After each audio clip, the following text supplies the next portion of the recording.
사실 크게 보면 기업을 알려서 가치를 좀 올리는 부분은 똑같은데 굳이 차이점을 좀 얘기하라고 하면 의료법이 있는 것 같아요.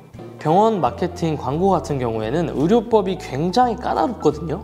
예를 들어서 병원에서는 시스템이나 시설 같은 그런 병원 자랑을 하고 싶어서 표현할 것들이 정말 많은데 이런 부분들이 거의 다 제한이 됩니다. 예를 들면 우리 병원에 대학병원급 장비가 있어요.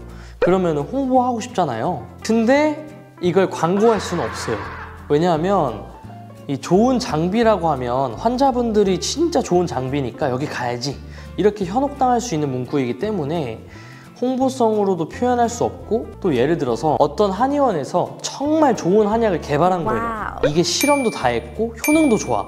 그래서 좋아졌다는 게 딱 객관적인 데이터가 있음에도 불구하고 자유롭게 표현을 못해요. 예를 들어서 알리다 한약이 있다고 할게요. 우리 병원에는 알리다 한약이 있습니다. 이렇게 못해요.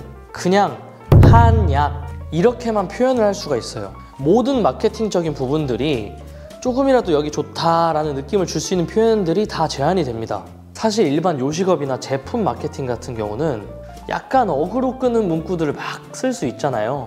병원은 다 의료법에 제한이 됩니다. 저희가 옛날에 좀 일이 있었는데 한의원이었거든요. 환자분이 특정 무언가를 할 수 있도록 저희가 돕습니다. 이런 식으로 했는데 이것도 의료법 위반이라고 이제 걸린 적이 있었어요. 근데 이거는 한의사협회에서 위반이라고 한 게 아니라 경쟁병원에서 저희를 신고한 거였었어요. 그래서 저희가 이거를 한의사협회에다가 다시 민원을 넣었어요. 직접적으로 치료한다는 게 아니라 환자분들이 잘 되게끔 우리가 도와준다고 하는데 왜 문제가 되냐, 이거는 문제가 안 된다 라고 이제 협회 측에서 답을 받은 적이 있었거든요. 의료법도 의료법인데 서로 경쟁병원들이 너무 많이 민원을 넣고 있고 그래서 일반 마케팅보다 어려운 게 병원 마케팅이에요.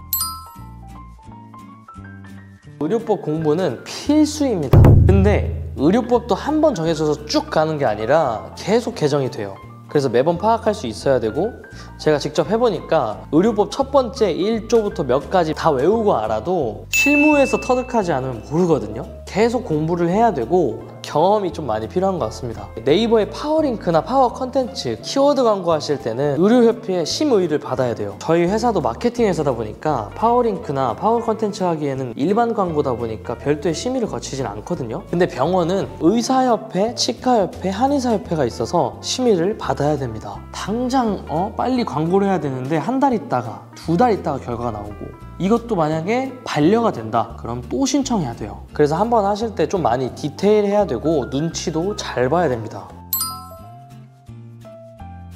예를 들어서 파워링크 같은 경우는 특정 키워드를 검색했을 때 병원명이랑 이 병원에 대한 특장점을 한 줄로 적게 되어 있어요. 병원 이름과 이 특장점 한 줄 가지고 심의를 받는 거예요. 근데 여기서 단어 하나하나 다 맞춰야 되고 글자 수도 제한돼야 되고 사진도 아무거나 쓰면 안 되고 이런 것들이 좀 있습니다. 광고 심의를 하나를 받는데 한 번에 통과되면 2주 정도고 보통은 한 달 반 정도입니다. 자, 이처럼 병의원 마케팅 할 때는 알아보실 게 정말 많아요. 그것도 필수적으로. 자, 이렇게 이번 영상은 병원 마케팅이 일반적인 마케팅보다 힘든 이유, 필수적으로 알아야 할 부분에 대해 알아보았는데요. 도움이 되셨다면 구독과 좋아요 눌러주시면 저희에게도 큰 도움이 됩니다.